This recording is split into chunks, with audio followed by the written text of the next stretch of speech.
उपासना शब्द का अर्थ है उप आसना।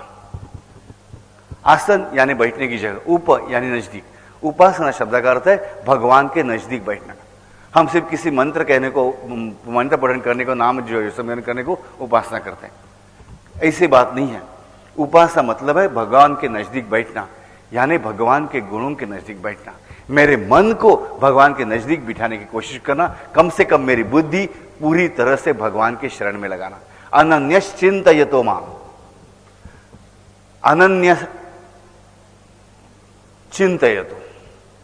भगवान ऐसे नहीं कहते जो अनन्य भाव से मेरा मनन करता है, नहीं, क्योंकि भगवान श्री कृष्ण खुद जानते हो भगवान है कि आदमी जो है इसका मन इतना चंचल है कि यह अनन्य भाव से भगवान की उपासना कर ही नहीं सकता।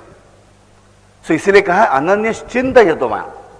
चिंतन कर रहा किसका गुणधर्म है? चित्त का गुणधर्म है, जो बुद्धि के प्रभाव से बनता है, यानी बुद्धि का ही कार्य है चिंतन।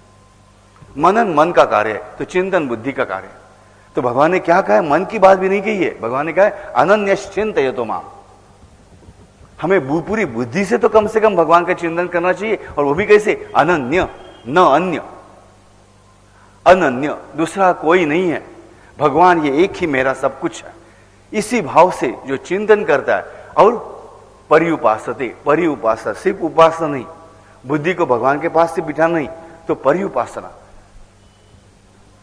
परि यानी राउंड, जो केंद्र बिंदु है उसके बाजू में जो वर्तुल बनता है। देखिए जो भी सर्कल बनता है, हर वर्तुल के लिए, हर सर्कल के लिए एक केंद्र बिंदु का होना आवश्यक है। ऐसे भगवान को केंद्र बिंदु मानकर जीवन का जो अपनी जीवन यात्रा चलाता है, जैसे जो सर्कमफरेंस है, परिघ जैसे कहते हैं, सर्कल जो है, सर्कल की जो लाइन है, ये उस केंद्र बिंदु पर निर्भर है, जो उस केंद्र बिंदु से समान अंतर पर है।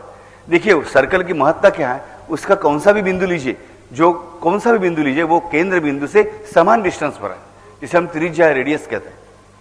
तो जो आदमी अपनी जिंदगी के हर मोड़ पर, हर पल पर भगवान से अपना जो रिश्ता है कायम रखता है, दैट इज कॉल्ड एज अनन्यश्चिन्तयतो माम, पर्युपासना। वो पर्युपासना है।